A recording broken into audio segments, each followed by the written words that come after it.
da história do Brasil, que corresponde ao governo de Dom Pedro II. Teve início em 23 de junho de 1840, com a mudança na Constituição que declarou Pedro de Alcântara maior de idade com 14 anos e, portanto, apto para assumir o governo. O segundo reinado terminou em 15 de novembro de 1889, com a proclamação da República. O governo de Dom Pedro II, que durou 49 anos, foi marcado por muitas mudanças sociais, políticas e econômicas no Brasil. A política no segundo reinado foi marcada pela disputa entre o Partido Liberal e o Conservador. Esses dois partidos defendiam quase os mesmos interesses. Neste período, o imperador escolheu o presidente do Conselho de Ministros, entre os integrantes do partido que possuía a maioria na Assembleia Geral. Nas eleições eram comuns as fraudes, compras de votos e até atos violentos para garantir a eleição. O segundo reinado. Término da Guerra dos Farrapos. Quando assumiu o Império, a Revolução Farroupilha estava em pleno desenvolvimento. Havia uma grande possibilidade de a região sul conseguir a independência do restante do país. Para evitar o sucesso da Revolução, Dom Pedro II nomeou o Barão de Caxias como chefe do exército. Caxias utilizou a diplomacia para negociar o fim da revolta com os líderes.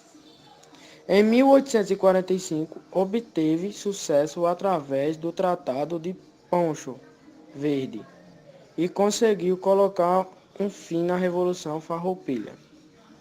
Revolução Praieira. A Revolução Praieira foi uma revolta liberal e federalista que ocorreu na província de Pernambuco entre os anos de 1848 e 1850. Dentre as várias revoltas ocorridas durante o Brasil Império, esta foi a última. Ganhou o nome da Praieira, pois a sede do jornal dirigido pelos liberais revoltosos, chamados de praieiros, situava-se na Rua de Praia. Término da Guerra dos Farrapos. Quando assumiu o Império, a Revolução Farroupilha. A Guerra do Paraguai. Foi um conflito armado em que o Paraguai enfrentou a Tríplice Aliança, Brasil, Argentina e Uruguai, com o apoio da Inglaterra. Durou entre os anos de 1864 e 1879, levando o Paraguai à derrota e à ruína. O ciclo do café.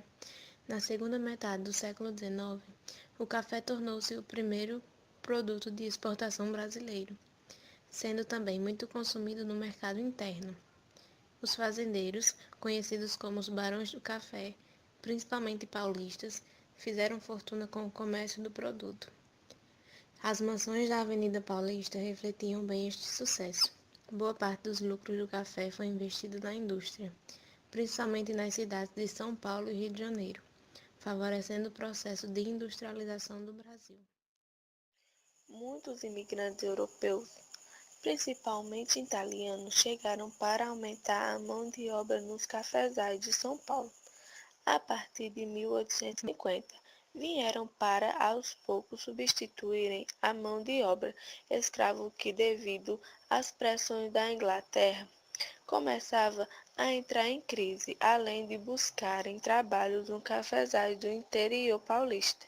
Também foram para as grandes cidades do Sudeste que começavam a abrir muitas indústrias. Questão abolicionista. Lei Eusébio de Queiroz, 1850, atingiu oficialmente o tráfico de escravos no Brasil. Lei do Ventre Livre, 1871, tornou livre os filhos de escravo nascidos após a promulgação da lei. Lei dos Sexagenários, 1885, dava liberdade aos escravos ao completarem 65 anos de idade. Lei Áurea, 1888, assinada pela princesa Isabel, aboliu a escravidão no Brasil. Fim da monarquia e a proclamação da República. Em 15 de novembro de 1889, o Marechal Deodoro da Fonseca, com o apoio dos republicanos, destituiu o Conselho de Ministros e seu presidente. No final do dia, Deodoro da Fonseca assinou o manifesto proclamando a República no Brasil e instalando um governo provisório. No dia 18 de novembro, Dom Pedro II e a família imperial brasileira viajaram para a Europa. Era o começo da República Brasileira com o Marechal Deodoro da Fonseca, assumindo, de forma provisória, o cargo de presidente do Brasil.